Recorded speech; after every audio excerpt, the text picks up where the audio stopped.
Tomorrow morning, the National Theatre in London will announce who will succeed Sir Nicholas Hytner as artistic director in 2015. And the difficulty of the task is shown by the fact that the latest opening of the Hytner regime took 5 years to reach the stage after first being announced, and has received, mysteriously to me, some rather iffy reviews. However, musicals often have a harsh initial reception. Bublé and Schomburg's Les Miserables and Sondheim's Merrily We Roll Along were disliked when first seen. And the national show has the advantage of having been composed by a songwriter with a strong commercial record. Never was a cornflake girl. Thought that was a good solution, hanging with the raisin girls. She's gone to the other side, giving us a yo-yo-ho. Things are getting kind of... Cornflake Girl, one of the hits of British-based American singer-songwriter Tori Amos, who has collaborated with the playwright Samuel Adamson and director Marianne Elliott on The Light Princess, an adaptation of a story by the Victorian author George MacDonald about a king's daughter who develops a mysterious condition that makes her float. When I talked to Samuel Adamson and Tori Amos as they prepared for the opening, I suggested to her that some people, possibly including members of Queen and ABBA, would be surprised that she wrote completely original songs, rather than dramatising tracks from her albums in the manner of We Will Rock You and Mamma Mia. We wanted to tell story through song, and that meant that music and narrative are married. So Sam is book and lyrics, and I'm music and lyrics, and we work together as a team to tell the story. And sometimes he's as involved in the score as I am. I mean, he's sitting there with pages of music saying, let's use this. Are you kidding? Nick Hytner had said to us, you have to be brave enough to look at a song that might be a good song, something everybody's singing up and down the steps that just got cut because it wasn't serving the story anymore. And the big question always with a musical is, what will the story be? What is the story you're going to tell? In this case, it's based, suggested by a story by George MacDonald, the Victorian writer and fabulous. So where did that come from, the MacDonald story? Well, both of us were inspired by it, but it was a jumping-off point to tell. Someone must have said it first, Tori, didn't they? Or did you both? No. Tori found it. Tori found the story and felt that it would make a good musical. So the initial idea and impetus came from her. When Sam and I were talking about it, we knew that there were bits of the story that we were excited about, but we wanted to tell a feminist fairy tale. No, that was one of the things I loved about it, was that in the original, frankly, this princess who floats, who has no gravity, they think of her as an airhead. I mean, that's the idea. Now, you've completely subverted that it's a consciously feminist reading, where in some of the diagnosis, someone actually says she's anorexic, she needs to eat more.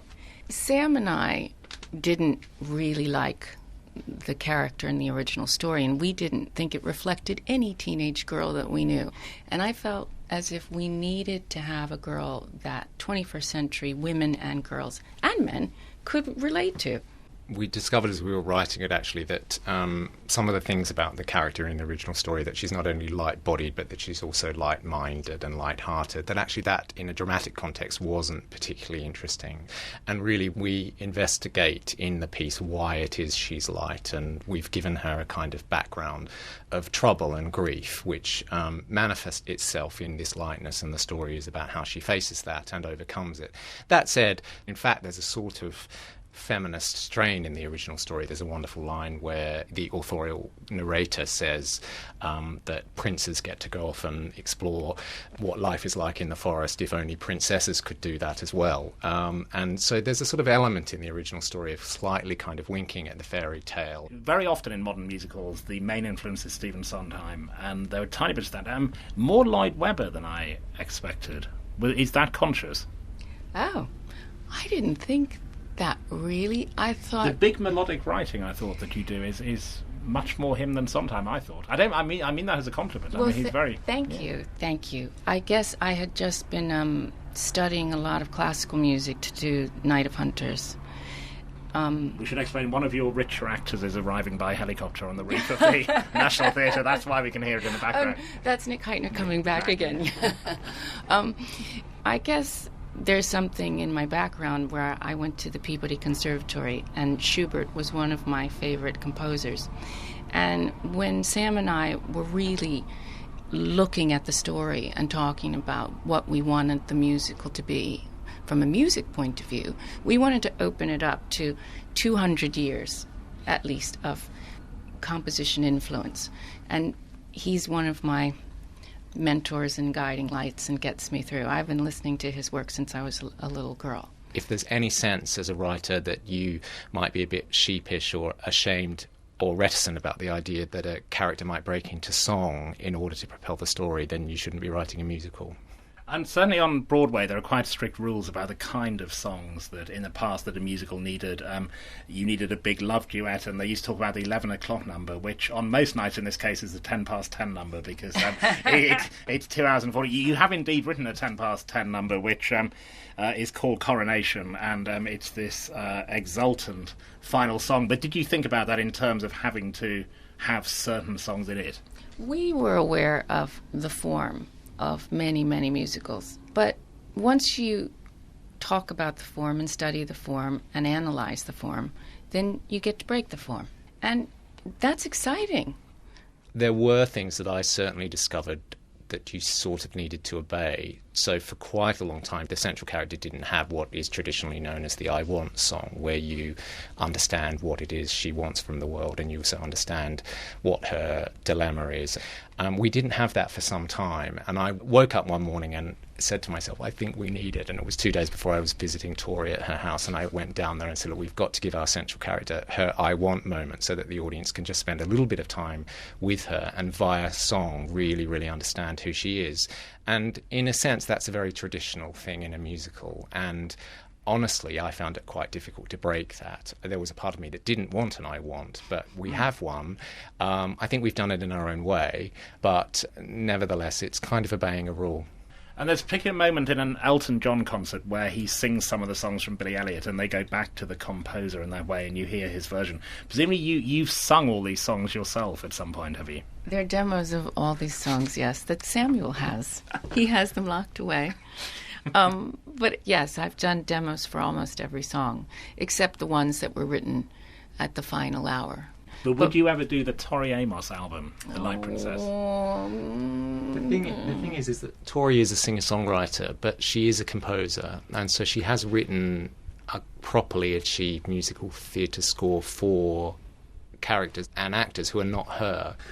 Stage direction. Marianne Elliott, your director, once told me, but she's anyone who knows who has seen Warhorse, which she co-directed, and Kira's Instant a Dog in Nighttime, which she directed herself, she's not fazed by anything really in staging. She once told me that she'd never seen a stage direction where she thought, I can't do that. And yet in this, presumably you were just typing away. She floats up to the up to the sky. They swim in a lake. Did she ever say, hang on a minute? Yes, she did. She was constantly giving me very, very grim looks and constantly sending me emails and ringing me up saying, how am I going to do that? How am I going to do that? And actually, she was pretty rigorous at making sure every step of the way that she either felt that she could achieve it or that I wasn't asking for something too outrageous. But nevertheless, as we were writing it, we never allowed those things to stop us from telling the story in all its glory. It's well known in the past being musicals where by the opening night the collaborators were only communicating through lawyers and arriving at the theatre by separate limos and so on. How bad has it got between you two? I don't think it's ever got bad. I think the thing is, it's taken quite a while. I think all musicals take a while, but if we were going to have some kind of breakdown, some kind of divorce, it would have happened about 3 years ago. And in fact, there's a kind of honesty between us, which means that we've never thus far got to the point where there's been any real acrimony. And you were both new to the musical. You'd had distinguished careers in your separate fields. What was the worst thing you've discovered about doing a musical? I don't know if it's the worst thing. I think it is challenging to be simple, funnily enough. It's easy to be complex because you can be harmonically complex, you can be lyrically complex, and you can be complicated from a story point of view. So that's where there were certain nightmares, because actually achieving simplicity is difficult. Nick Heitner said to us a couple years ago, he said, look, guys, you all are writing a musical, but with the National Theatre, which is different. I'm not saying to you to dumb this down. I'm not saying to you that we need to make this for 4-year-olds to 94-year-olds. I'm saying go away and challenge us about family dynamics. And he really looked at us and said, this is an opportunity to go darker. I'm telling you, go darker. And that was a huge moment of freedom for us. Would you write another one separately or together?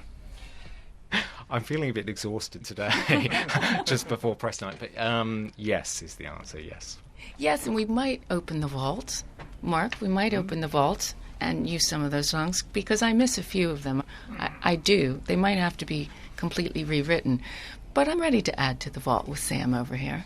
Tori Amos and Samuel Adamson, The Light Princess, far more original and powerful in my opinion than many reviewers have suggested, is currently scheduled at the National Theatre in London until 9th of January 2014.